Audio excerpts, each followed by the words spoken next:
Assalamualaikum. Waalaikumsalam warahmatullahi wabarakatuh.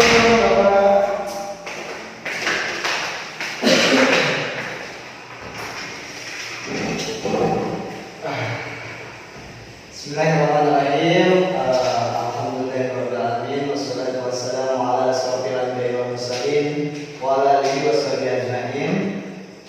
Puji syukur kepada Allah Subhanahu wa taala yang telah memberikan nikmat dan karunia kepada kita semua sehingga kita semua dapat berkumpul lagi di kelas seperti biasa dengan keadaan sehat walafiat. Alhamdulillah. Baik ya. Ada pepatah ya, tak kenal maka saya tanyakan. Bukan cinta wae, bukan cinta wae. Ya, Bapak izin memperkenalkan diri dulu ya. Nama Bapak Muhammad Fadil Pari, Bapak dari kampus Bapak dari Sekretariat Purwakarta. Kebetulan Bapak ada salah satu tugas mata kuliah Bapak ya, makanya Bapak bisa ada di sini. Oke, Bapak juga pengen mengenal kalian dong dari Kang Firman. Jadi sebelah sini dulu siapa namanya? Izin Pak, nama saya Firman. Baik, kalau ini nama saya Adam Pak. Kalau ini Kang Besar. Nah, baik Kang Besar. Nah, oke ya. Gimana kabarnya hari ini? Alhamdulillah, luar biasa. Allahu Akbar. Kurang semangat gini. Ulang. Kalau Bapak bilang gimana kabarnya hari ini, kalian jawabnya Alhamdulillah luar biasa. Allahu Akbar. Baik, mulai ya. Ya. Gimana kabarnya hari ini? Alhamdulillah, luar biasa. Allahu Akbar. Takbir. Biar semangat ya. Oke, kita langsung ke materi aja ya. Di sini Bapak ingin sedikit mengulang materi yang telah kalian ajarkan ya sama guru-guru kalian sebelumnya. Di sini ada materi tentang hubud dunia dan hasan ya. Nah, ini hubud dunia dan hasan. Apa sih hubud dunia dan hasan di sini? Ada yang udah tahu belum? Hubud dunia dan hasan. Nah, memahami hubud dunia dan hasan. Oke, Bapak jelaskan dulu sedikit ya. Nih, hubud dunia. Hubud dunia adalah cinta dunia, kecintaan berlebihan terhadap harta, tahta ya, dan berbagai kenikmatan duniawi. Semua hal yang ada di dunia ini kita tuh terlalu berlebihan ya terhadap dunia gitu. Sampai lupa tujuan kalian tuh dunia tuh apa gitu. Tujuan kalian kan di dunia, maksudnya dunia kan hanya sementara ya. Contohnya di akhir, hanya sementara. Jadi dunia ini adalah salah satu penyakit dunia ya, yang harus kalian hindari. Adapun hasan adalah perasaan iri dan dengki terhadap kebersihan ataupun nikmat yang diterima orang lain. Hasan dapat mengategorikan hati, mengotori hati ya.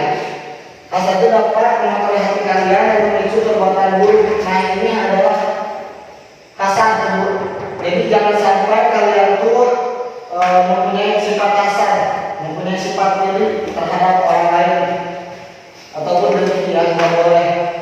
Jadi intinya hubud dunia itu kalian jangan terlalu berlebihan karena dunia itu hanya sementara, karena di akhirat adapun hasan yang mana intinya kalian jangan sampai mempunyai sifat iri sama dengki karena itu perbuatan yang tidak disukai oleh Allah Subhanahu wa taala. Oke, lanjut. Nah, ini adalah bahayanya hubud dunia dan hasan. Ya, ini ada 3 yang bisa Bapak jelaskan. Soalnya banyak, cuman yang ingin Bapak perjelas ini dulu aja. Yang pertama ada menjauhkan diri kita dari Allah. Yang kedua ada memicu perbuatan buruk. Dan ketiga ada merusak ketenangan hati. Nah, apa sih yang dimaksud menjauhkan diri dari Allah itu? kecintaan duniawi yang berlebihan dapat membuat seseorang melupakan Allah dan tujuan hidupnya. Saking orang tersebutnya itu cinta terhadap dunia. Dunia kan banyak ya, kayak perempuan contohnya. Kalian jangan sampai berlebihan pacaran karena zaman sekarang. Ya, pacaran jangan di pinggir jalan, peluk-pelukan, ya kan? Oke, di sini ada yang kedua, memicu perbuatan buruk. Nah, dapat hasad, dapat mendorong seseorang melakukan perbuatan buruk seperti fitnah, ghibah, dan permusuhan. Kalian jangan sampai ya, insya Allah lah yang akan kelas terima orang baik, orang soleh ya, amin.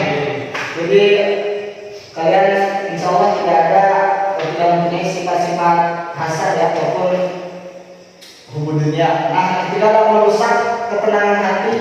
Nah, hubungan dunia dan hasad dapat membuat seseorang gelisah, tidak tenang dan selalu merasa kurang gitu. Jadi dirinya tuh ketika melihat orang lain mah ganteng, saya kenapa jelek? Padahal kalau dipikir-pikir, yang penting hidup gitu. Kita syukuri aja ya, syukuri aja yang ada. Ngapain kita harus mikirin hidup orang lain? Terus apa yang dimaksud seorang gelisah tidak tenang itu? Nah, karena merusak ketenangan hati mereka. Jadi mereka pun ketika contoh ingin melaksanakan sholat, tidak tenang hatinya itu, malah memikirkan, duh gimana ya pacar saya belum ketemuan sama pacar saya, wah pokoknya sampai tidak fokus melaksanakan sholatnya itu, bahayanya hubungan dan hasad. Oke, lanjut ya. Nah, ini ada tanda-tanda orang yang terkena hubungan dunia dan hasad.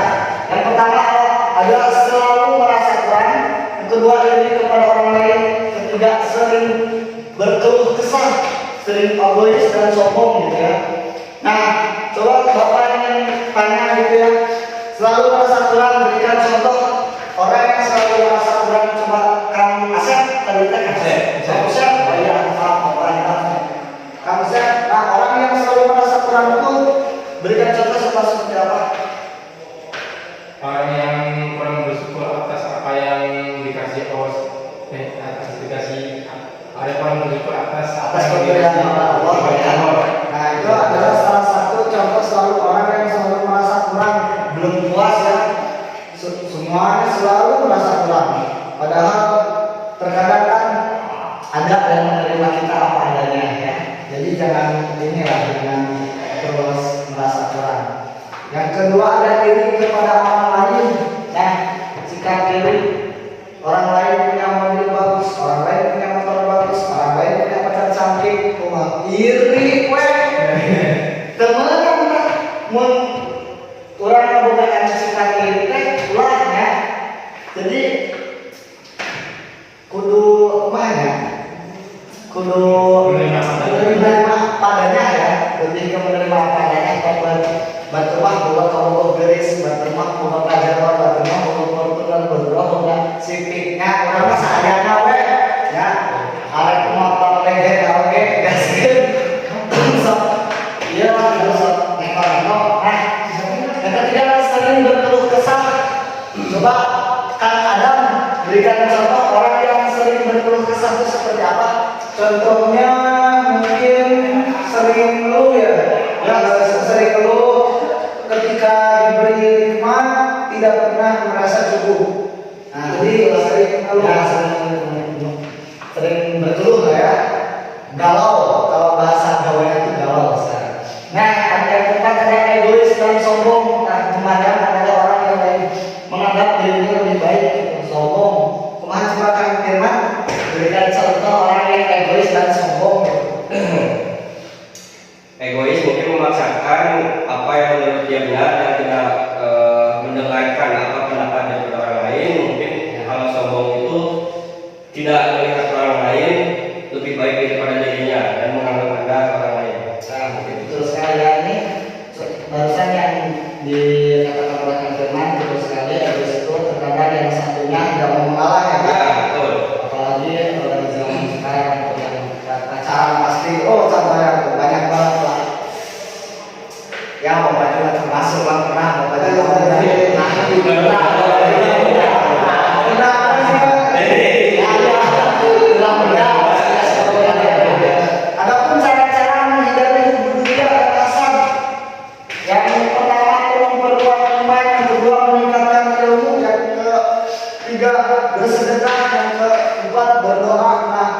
memperkuat iman kita, ya.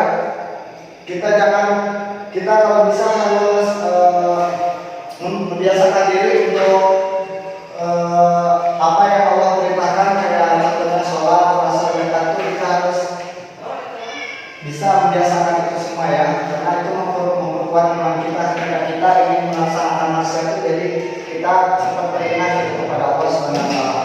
Nah, ini adapun meningkatkan ilmu, kita harus lebih meningkatkan ilmu kita, karena kita itu haus akan ilmu, harus jadi orang yang haus akan ilmu, yang jangan merasa cukup kita, karena ada pepatah bilang tuh, carilah ilmu sampai ke negeri Cina, ya, harus meningkatkan ilmu itu.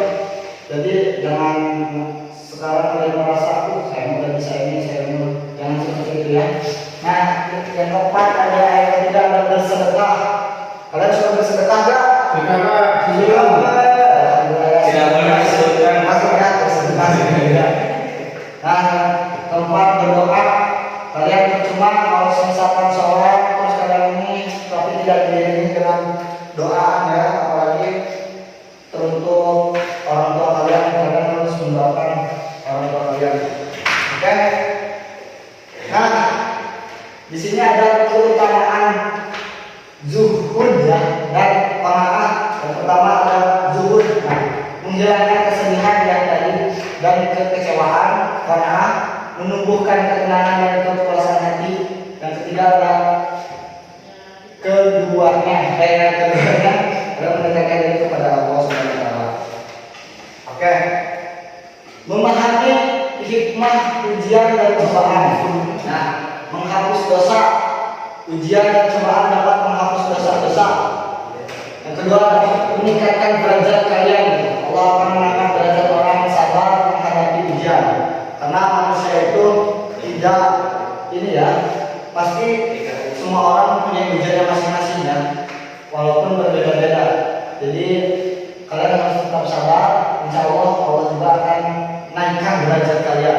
Karena hidup itu kan tidak selamanya di atas, tidak selamanya di bawah. Kadang ada di atas, ada di bawah, ya. Nah, yang ketiga menjadi lebih dekat dengan Allah. Nah, kita harus ujian dapat memperkuat hubungan dengan Allah. Jadi harus inilah banyak bersabar, ya. Nah, di sini ada membersihkan hati dari sifat hasad. Caranya yaitu menyadari kekurangan diri, berfokus pada diri sendiri. Dan ketiga ada bersyukur nikmat Allah. Yang keempat ada berdoa agar terhindar dari hasad. Nah, yang pertama itu menyadari kekurangan diri kita. Kita tuh introspeksi diri. Kita tuh ya gini adanya, mau dirubah kayak gimana pun. Kalau kasar emang kan ada yang namanya di sosial media itu filter. Kalau kitanya jelek pakai filter tetap jelek. Kasarnya seperti itu. Cuma merubah warna doang dari warna hitam jadi warna putih. Itu doang. Serius. Kalau mukanya jelek, contoh ada teman bapak yang melukis. Emang udah biasa aja, ya biasa aja. Mau pakai filter, palingan mukanya aja putih, ya. Jadi mukanya tetap seperti itu. Apalagi kalau yang ditakutkan tuh ketika sedang mengupload muka putih bersih, terus ketika ketemu ternyata zone, ya. Itu lagi bahaya gambarnya. Yang kedua ada berfokus pada diri sendiri. Harus fokus kepada diri kita sendiri. Jangan melihat orang lain dan berhasil, ya. Kita harus fokus kepada diri kita, pengembangan kita sampai mana. Yang masalah cek sudah amat. Maknya orang teh hidup teh kudu kieu-kieu wae. Kudu aya tingkatanan. Da orang teh mabuk main game wae, orang semua boleh wae. Ada hasil-hasilnya. Yang ketiga, mensyukuri nikmat Allah yang Allah berikan. Contohnya kita hadir di kelas ini juga dengan keadaan sehat, kita harus mensyukurinya karena itu Allah, ya, yang memberikan kita kesehatan. Penyakit itu Allah semuanya. Nah, yang keempat adalah berdoa agar terhindar dari hasad. Nah, agar terhindar dari perbuatan diri tadi, kita harus banyak berdoa. berdoa. Jangan kayak hanya contohnya kita pengen banyak uang, kita pengen punya pacar cantik, tapi contoh kita pengen banyak uang, tapi kita hanya melakukan sholat, tidak bekerja, ayo mengambil akhirat. Ketika kita sholat, sujud, rukuk, selesai, assalamualaikum, emang uangnya jatuh dari bawah ke atas? Enggak kan?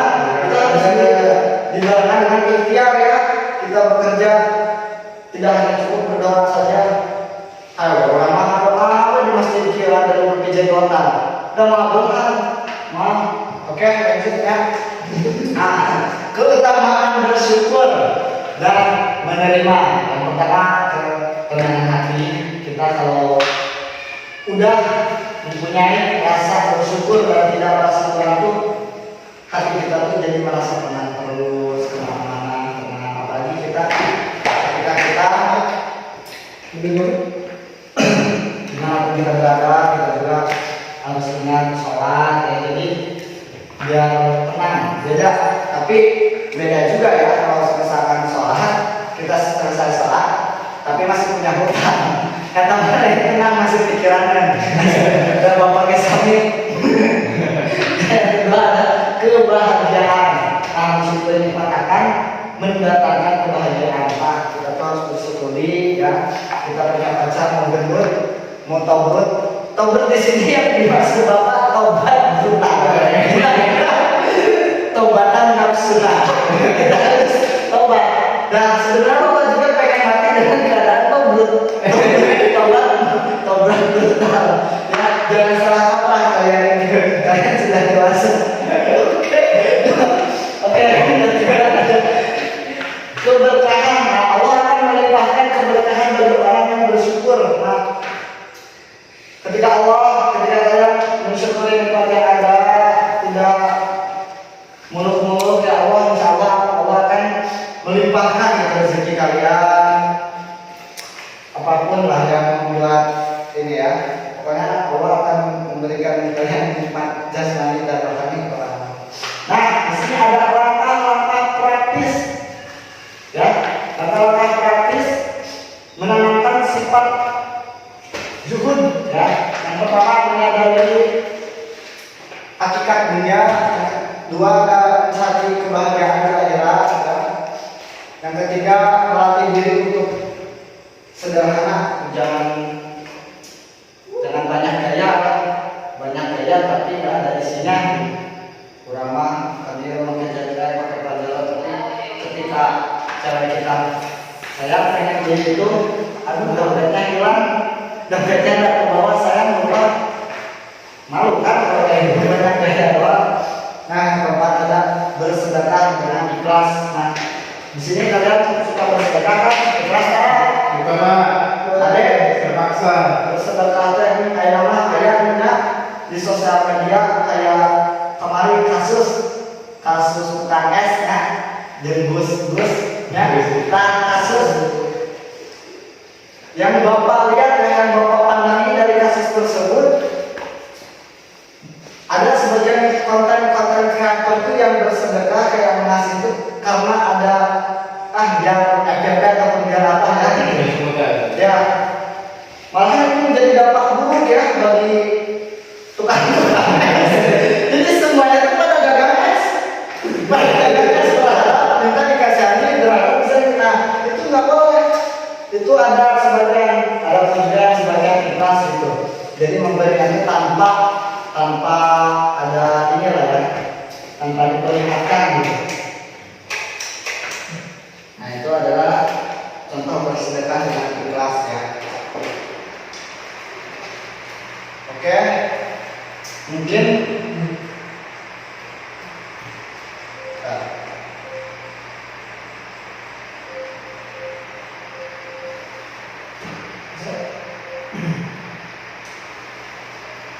oke ya, mungkin itu tadi yang bisa Bapak jelaskan tentang buku dunia dan masa, sebuah perjalanan menuju ketenangan hati ya. Ada yang bisa ada yang mau ditanyakan? Siapa tahu ada yang mau bertanya.